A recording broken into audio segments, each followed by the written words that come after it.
अल्हम्दुलिल्लाहि रब्बिल आलमीन वल आकिबतु लिल मुत्तकीन वस्सलातु वस्सलामु अला सय्यदिल अंबियाइ वल मुरसलीन व अला आलिहि व अस्हाबिहि अजमाइन अम्मा बाद फ़ौज़ु बिल्लाहि मिनश शैतानिर रजीम बिस्मिल्लाहिर रहमानिर रहीम क़ाल आमन्तुम लहु क़ब्ल अन आज़ना लकुम इन्नहु लकबीरुकुमुल्लज़ी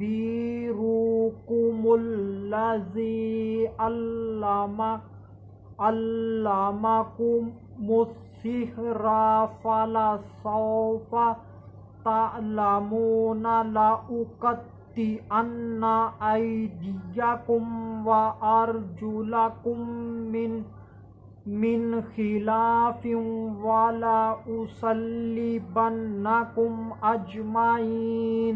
सदक़ल्लाहुल अज़ीम। इन्नल्लाह व मलाइकतहु युसल्लूना अलन नबी या अय्युहल्लज़ीना आमनू सल्लु अलैहि व सल्लिमू तस्लीमा।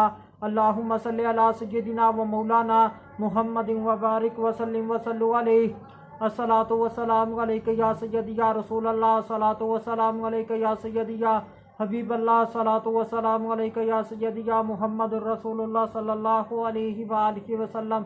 अल्लाह तबारक व तआला की हम्दो सना और उसके प्यारे हबीब हज़रत मोहम्मद सल्लल्लाहु अलैहि व आलिहि वसल्लम की ज़ात अक़दस पर दुरूद सलाम का नजराना पेश करने के बाद मैं सच्चे दिल से दुआ गो हूँ कि अल्लाह अज़्ज़ व जल मेरे हाज़रीन नाज़रीन सामईन के माल जान इज़्ज़त आबरू में बरकतें अता फरमाए और दुआ गो हूँ कि अल्लाह अज़्ज़ व जल मुझे हक़ सच ठीक ठीक बयान करने की तौफीक अता फरमाए। अगर इसमें कोई गलती कोताही हो तो अल्लाह अज़्ज़ व जल अपने शान करीमी के सदक़े से मुझ बंदा नाचीज़ को माफ़ी अता फरमाए। दुआया कलिमात के बाद आज का जो मेरा उन्वान है वो है फ़िरऔन का अपनी अवाम को धोखा देना। खुतबा के अंदर तलावत की गई आय करीमा सूरह शुआरा आयत नंबर 49 पारा नंबर 19 तर्जुमा।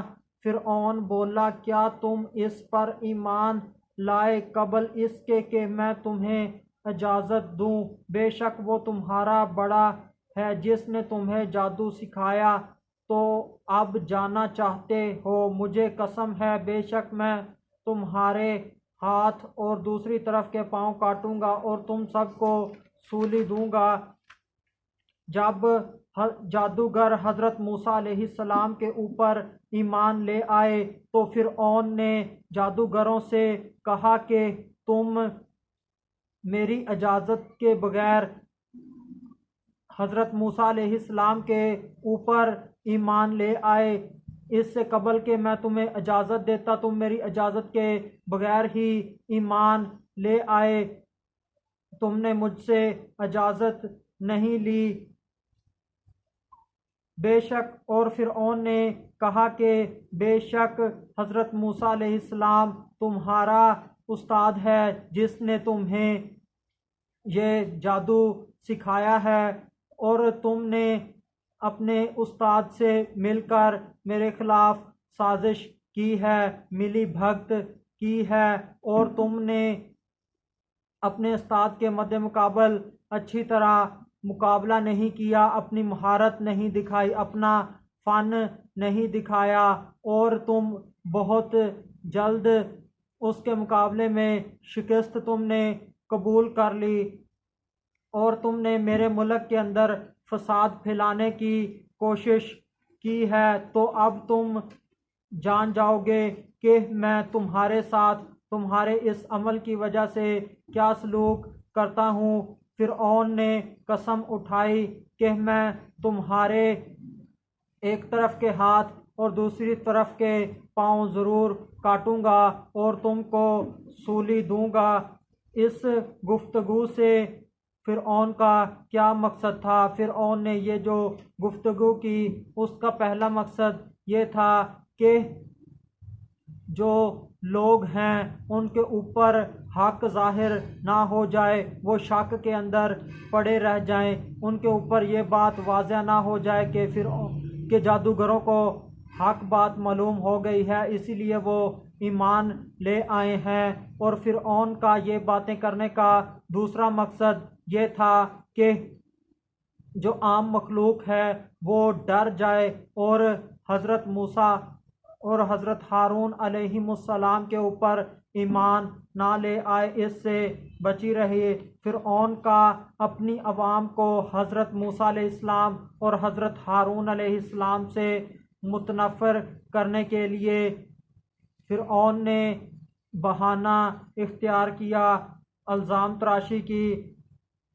फ़िरऔन ने जब देखा कि सारे के सारे जादूगर हज़रत मूसा अलैहिस्सलाम के ऊपर ईमान ले आए हैं, हज़रत मूसा अलैहिस्सलाम को रसूल मान लिया है, इसने सोचा कि अब लोग यही कहेंगे कि जादूगरों के ऊपर हक बात वाज़िया हो गई है, जिसकी वजह से वो हज़रत मूसा अलैहिस्सलाम के ऊपर ईमान ले आए हैं, उनके ऊपर हक ज़ाहिर हो गया है।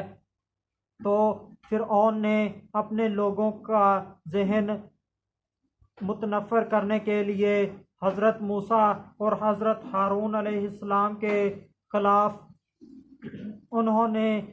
फ़िरऔन ने प्लानिंग की, उनके ऊपर इल्ज़ाम लगाए। जब लोग इतनी बड़ी तादाद में देखेंगे कि जादूगर ईमान ले आए हैं, तो लोगों के ऊपर वाज़िया हो जाएगा कि जो जादूगर हैं इनके ऊपर हक ज़ाहिर हो गया है और ये सच्चे हैं। इसी वजह से तो वो इतनी कसरत में ईमान ले आए हैं। और इस तरह हज़रत मूसा अलैहिस्सलाम की बातें भी सच साबित होंगी कि हज़रत मूसा अलैहिस्सलाम ने फरमाया था कि सिर्फ़ खुदा एक है, फ़िरऔन खुदा नहीं है, और इस सारी की सारी कायनात का रब खालिक एक है, सारी मखलूक का, सियारों का रब एक है। ये सब बातें उनके ऊपर वाज़िया हो जानी थी। और फिर हज़रत मूसा अलैहिस्सलाम की भी सब बातें सच्ची मानी जानी थी। इसलिए फ़िरऔन ने जादूगरों से और हज़रत मूसा अलैहिस्सलाम से लोगों को मुतनफ़िर करने के लिए उसने इल्ज़ाम तराशी की। और अगर उसने इल्ज़ाम तराशी इसलिए की कि अगर हज़रत मूसा अलैहिस्सलाम और हज़रत हारून अलैहिस्सलाम गालिब आ गए तो मिस्र में फ़िरऔन की खुदाई ना रहेगी, इसकी खुदाई का तिलिस्म जाता रहेगा। तो फ़िरऔन ने लोगों को मुतनफ़िर करने के लिए हज़रत मूसा और हज़रत हारून और जादूगरों से तो उसने दर्ज झैल नुकात उठाए। उनमें से पहला नुक्ता यह है कि इसने जादूगरों से कहा कि तुम मेरी इजाज़त से पहले ही हज़रत मूसा अलैहिस्सलाम के ऊपर ईमान ले आए। इसने अपने इस कौल के ज़रिए से ये एतराज़ किया कि तुम जो इतनी तेज़ी के साथ हज़रत मूसा अलैहिस्सलाम के ऊपर ईमान ले आए, तुम्हारी आपस की मिली भगत है, तुम आपस में मिले हुए हो, और तुमने हज़रत मूसा अलैहिस्सलाम का मुकाबला अपनी महारत और अपने फ़न के साथ नहीं किया। फ़िरऔन ने जादूगरों के ऊपर इल्ज़ाम लगाया कि तुम पहले से ही उनकी तरफ माइल थे और तुमने जानबूझकर जल्दी शिकस्त खाई है। और दूसरा एतराज़ जो नुक्ता फ़िरऔन ने उठाया वो ये है कि फिर कहा यकीनन वही तुम्हारा बड़ा माहिर जादूगर है। फ़िरऔन ने हज़रत मूसा अलैहिस्सलाम को उन तमाम जादूगरों का सबसे बड़ा उस्ताद कहा है, और फिर उस्ताद और तमाम जादूगरों को हज़रत मूसा अलैहिस्सलाम का शागिर्द कहा है।